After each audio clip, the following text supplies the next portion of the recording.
এখন আপনাদের সামনে আমাদের সকলের প্রাণপ্রিয় ভাইজান আজকে বিষয়ে বক্তব্য রাখবেন।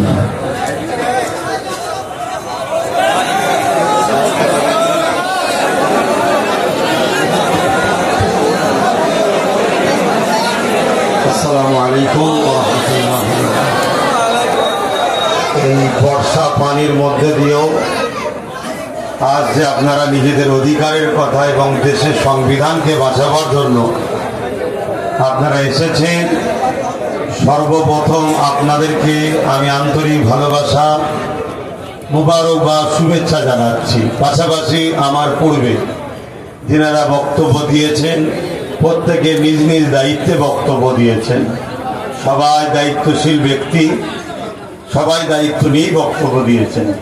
বিশেষ করে আজকে জগৎবল্লভপুর ফুরফুরা শরীফ আহলে সুন্নাত ওয়াল জামাতের যে শাখা কমিটি, সেই শাখা কমিটির ব্যবস্থাপনায় আজকের এই যে কেন্দ্র সরকারের ফ্যাসিস্ট যে চিন্তাভাবনা, স্বৈরাচারী যে চিন্তাভাবনা, সংবিধান বিরোধী অকাব কালা কানুন, সেই কালা কানুনকে বাতিল করার লক্ষ্যে এবং পহেলগামে যে আমার ভারতীয় নাগরিকদের ওপরে যেসব সন্ত্রাস সমাজ বিরোধীরা হামলা করেছে, তাদেরকে এখনো বন্দি করে উপযুক্ত শাস্তি দেওয়া হলো না কেন, এই নিন্দা জানিয়ে এবং পাশাপাশি আমার দেশের যে ভৌগোলিক পরিস্থিতি তার উপরে কিছু কথা দেশবাসীকে জানানোর লক্ষ্যে ফুরফুরা শরীফ আহলে সুন্নাত ওয়াল জামাতের জগৎবল্লভপুর শাখা কমিটির পরিচালনায় আজকের এই প্রোগ্রাম, সেই কমিটিকেও আমি আন্তরিক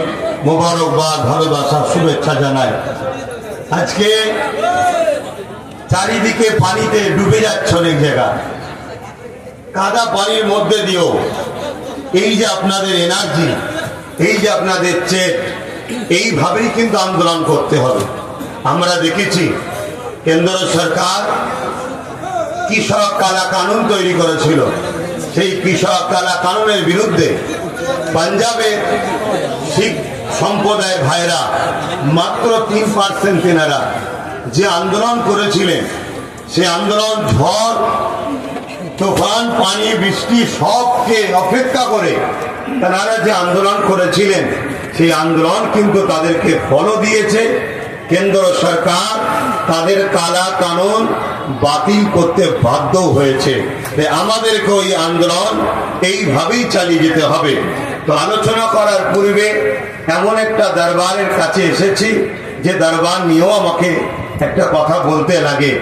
যিনি মুজাদ্দিদুজ্জামানের রুহানি সন্তান এবং উপযুক্ত সন্তান সুফি আব্দুল মোমেন শাহ রহমাতুল্লাহ আলাইহি, যিনার দোয়ার আশা আমি রাখি আমাদের সবার উপরে তেনার রুহানি দোয়া যেন নসিব হয় বলে আমিন। আজকে আলোচনার বিষয় আমরা যাব, তার আগে প্রথমেই একটা এই দরবারকে নিয়ে কথা বলতে চাইছি।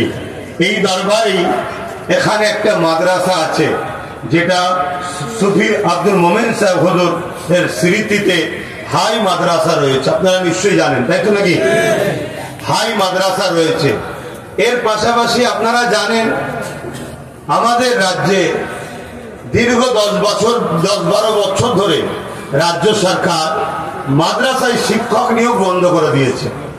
উদ্দেশ্য মাদ্রাসাকে ধ্বংস করে দেওয়ার এবং মাদ্রাসার বিষয়ে তার যে অনিয়া, কয়েকদিন আগে 32টা মাদ্রাসাকে বন্ধ করে দিয়েছে এবং মাদ্রাসার যে পড়ার যে সিস্টেম, যে কাঠামো, সেটাকেও ধ্বংস করে দিয়েছে।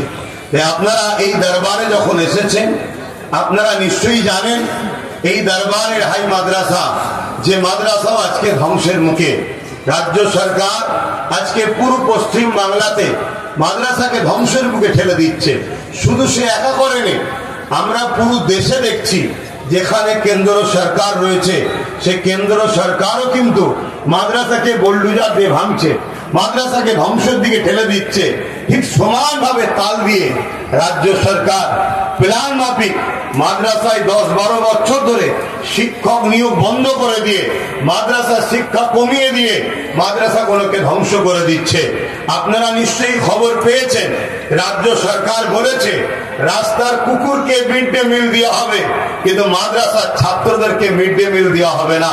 তাহলে আপনারা ভাবতে পারছেন রাজ্য সরকার মাদ্রাসার ছাত্র মুসলিম সন্তানদের হলে কতটা ঘৃণার নজরে তাকায়, যে রাস্তার পথের কুকুর সে মিড ডে মিল পাক, মাদ্রাসার মুসলমানদের ছাত্ররা বাচ্চারা তারা যেন মিড ডে মিল না পায়। মানে আমাদের বাচ্চারা রাজ্য সরকারের কাছে কুকুরের থেকেও খারাপ। তাই এই মাদ্রাসায় সামনে নির্বাচন আছে, আমি আশা রাখবো আপনারা প্রতিবেশী মানুষ, এলাকার মানুষ এই মাদ্রাসাকে বাঁচাবার স্বার্থে, নবীর দ্বীনের প্রতিষ্ঠানকে বাঁচাবার স্বার্থে, আপনাদের বাচ্চার শিক্ষার ভবিষ্যৎকে বাঁচাবার স্বার্থে, কেন আমরা গরিব মানুষ, আমরা আমাদের বাচ্চা যখন ভালো ভালো জায়গায় পড়াতে পারছি না, তাই বাচ্চাদের ভবিষ্যৎকে বাঁচাবার স্বার্থে যারা মাদ্রাসা প্রেমিক, যারা মাদ্রাসাকে বাঁচাতে চায়, সেই রকম মানুষের পাশে আপনারা দাঁড়াবেন এই আশা আপনাদের কাছে রাখছি। এলাকার যারা অভিভাবক আছে তিনাদের এই দায়িত্ব বহন করতে হবে। যদি দায়িত্ব বহন করতে ঠিকভাবে না পারেন, মনে রাখবেন এটা এমন একটা ইস্যু, দুনিয়ায় যেমন আমার বাচ্চার শিক্ষার লাইফ নষ্ট হবে, মাদ্রাসা নষ্ট হবে, পাশাপাশি এই মাদ্রাসাকে অবজ্ঞা যারা করে তাদের সঙ্গ যদি আমরা দিই, কিয়ামতের দিনে আল্লাহর কাছেও কিন্তু আমাদেরকে ধরা পড়তে হবে। আসেন এতটুকু কথা বলে আমি আমার দিকে ফিরে যাচ্ছি। এখন তো চতুর্দিকে মেঘলা যা উঠেছে, পানি হয়তো এসে যেতে পারে। আপনারা পানি মাথায় কে কতক্ষণ থাকতে পারবেন জানি না, তবে আরো একবার শুভেচ্ছা ও ধন্যবাদ জানাই। এ ছেলেগুলো হলেও মেহনত করে, আবার দেখছি উপরটা কিছুটা জায়গা ছেয়েছে। তবে জনসভা প্রোগ্রামগুলো এভাবে হয় না, কিন্তু বর্ষার সময় করেছে, এর জন্য অত্যন্ত তাদেরকে ধন্যবাদ জানাই।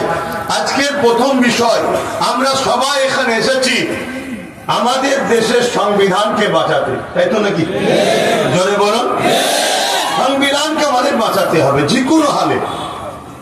কেন এই দেশ দীর্ঘ 200 বছর ব্রিটিশদের কালো থাবাতে গোলাম ছিল।